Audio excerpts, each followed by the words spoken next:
Hello and welcome to Lord of Heroes on Nyris Gaming again.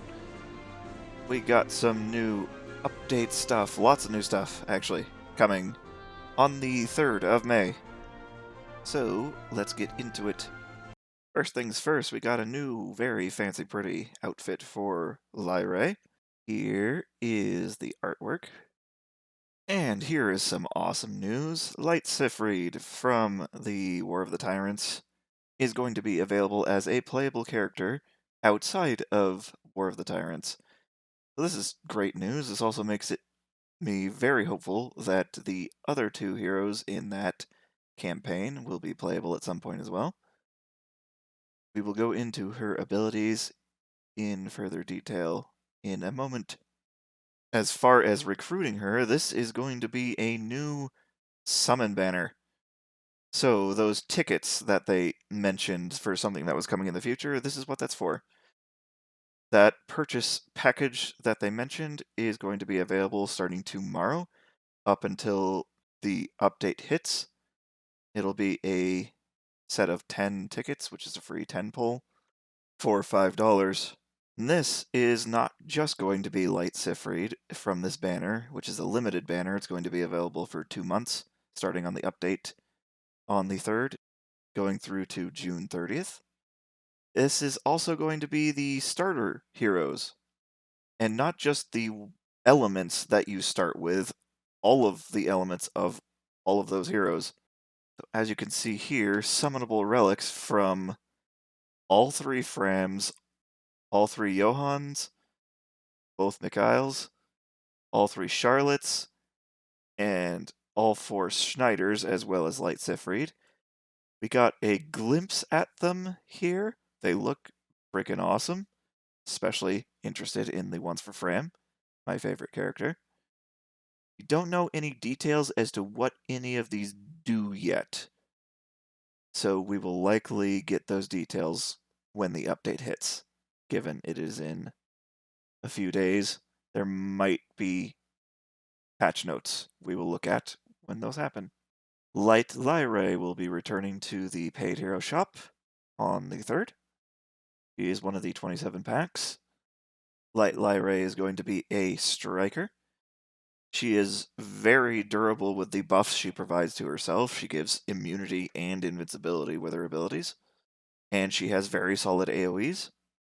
And she just looks awesome and has a very pretty color palette. Some adjustments to the Link shop. Fire 9 Relic Chest, Water Beretta, and Earth Sulphate will be added on the update. And these ones will be ending on the update. Fire Crom, Fire Lumi, Water Lucilica, Water Walter, Earth Lyrae, and Earth Alev. There will be alchemy banners for Syphfride and Lyrae added on the 3rd, going through June 30th. And it is looking like starting on May 5th through May 8th, energy cost in story regions and primeval halls will be down 20%. All day, all of those days by the look of it. That's just going to be real great for farming out gold and experience on those stages if you so need. We're going to be getting a paid to upgrade on May 5th to the 8th and the 19th to the 22nd. Energetic efforts running from May 8th to the 22nd. This is a daily repeating. Add gifts, which was priorly temporal threads, is going to be linkstones this time, which is a welcome sight. This is going to be daily repeating. So every 2 ads you watch up till 8 every day for this period, the 3rd to the 31st, so almost all month, give you 3 linkstones every day. So a total of 12.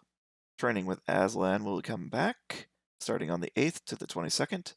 Solid source of elixirs and tickets. Vie for Victory for May will start on the 5th. Calamity's Bane for May will start on the 22nd. That is currently ongoing right now for this month. Obelisk Ascension will start on the 12th. That is going to do it for the overall patch.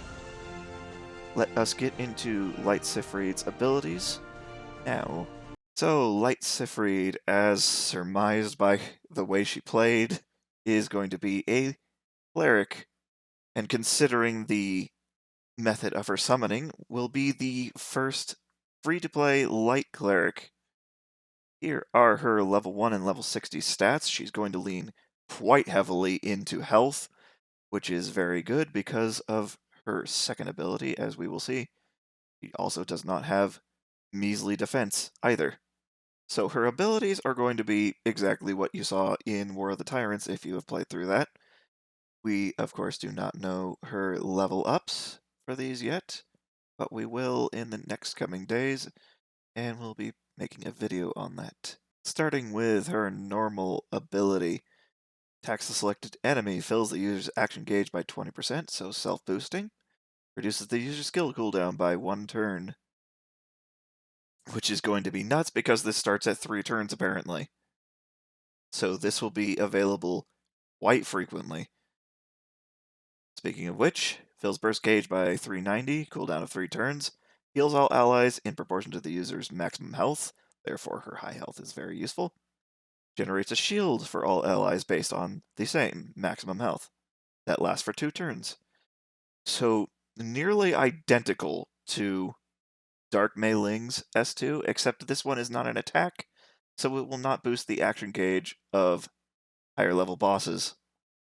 Her burst is going to start at 4 spirit cost, and it attacks all enemies, having a 60% chance to reduce their action gauge by 20%. Also heals all allies in proportion to the user's maximum health, and increases their action gauge by 20%, so a micro action gauge boost. It does a lot of things. Her stat passive is going to be health, of course, and her elemental passive is going to be dark damage reduction. And this is going to be fun when we actually get to her as a playable character, because we'll actually be able to build her. Her in War of the Tyrants was just her default. We couldn't actually put items onto her. We didn't have a cleric set for healing on her turn. So she's going to get even more nuts than she already was in the War of the Tyrant story. It's going to be fun to play around with. That is going to do it for Lord of Heroes news today. I will be seeing you in the next video.